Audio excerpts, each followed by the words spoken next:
Na-stroke siya noong 2008. Nabaldado na rin siya at lumala na rin ang lagay niya dahil nagkaroon pa ng komplikasyon sa bato. Bilang mayaman na amo noon, kaliwat kanan ay may maari siyang utusan. Ngunit ngayon, iisa na lang ang karamay niya sa buhay. Ang kanyang anak sa labas na si Pepoy. Mga 18 or 19, sir. Nung kinuha ko ng father ko, pinag-aral po ako sa Perpetual, kinuha na akong bahay. Nagsama na kami sa isang bahay noon. Nung medyo malakas ako, si Papa rin po ang lalabas sa akin dati ng uniform, nagmamalansya, nagluluto, pinagluluto po ako.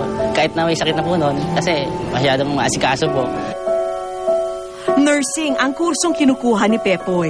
4th year college na sana siya, pero nang biglang magkasakit ang ama, isang sakripisyo ang kanyang ginawa. Binigyan po niya ako ng 100,000. Napakasaya ni Papa yun kasi matatapos na ako. Kinabukasan po na nag-collapse si Papa. Inatake po. Dinerecho ko po siya kinabukasan sa Manila Doctor. Hindi po ako nagdalawang isip na ilabas ang 100,000 na ibinigay niya. Nag-decide na rin po si Papa at saka ako na i-stop muna ako. Kasi nahihirapan na pa si Papa eh.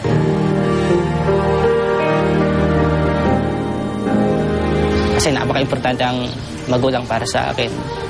Yun po ang ipinofocus ko. Kahit sabi ko, tumanda akong binata.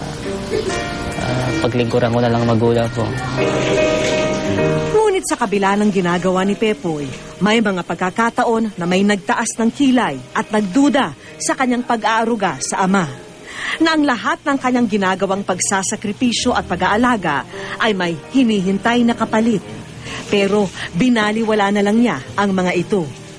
Sabi ni Papa sa akin, huwag mong pansinin kung ano ang sinasabi ng ibang tao. Ikaw ang nakakaalam at ako ang nakakaalam kung ano ang totoo, sabi ni Papa. Sa madaling salita, naisasantabi na rin ni Pepoy ang sarili.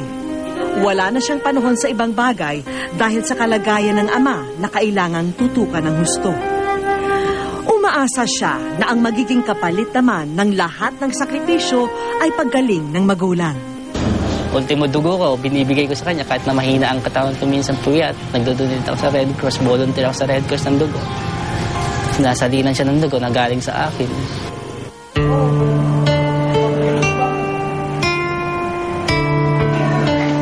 Nagre-require talaga siya ng long-term dialysis or even lifetime dialysis sa kanya.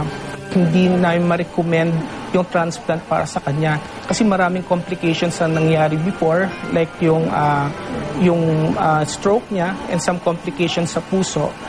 And of course, ang malaking factor dyan would be yung finances. Hindi naman Diyos ang doktor. Diyos lang ang nakakaalam kung ano ang mangyayari sa tao at ang Diyos lang ang nakakaalam kung kailan kakakuhanin, sabi ko. Lakasan niya loob niya, kaya natin to. Sapat na bang kabayaran ang pagdurusang ito sa mga nagawa ni Boss Vic noon? Habang si Pepoy, saan na nakasalalay ang kanyang kinabukasan? Gayong talina siya sa mabigat na responsibilidad ng pag-aalaga. Nagsalam sa lahat. Kamboy ko, alam mo yun. Wala ko. Binamay mo ko mali. Ibang klase ka. At-least mo lahat yung pagkarga mo sa akin sa highway, sa bus, sa lahat na lugar. At-least mo lahat yun. Para makakapagpagka mo daw.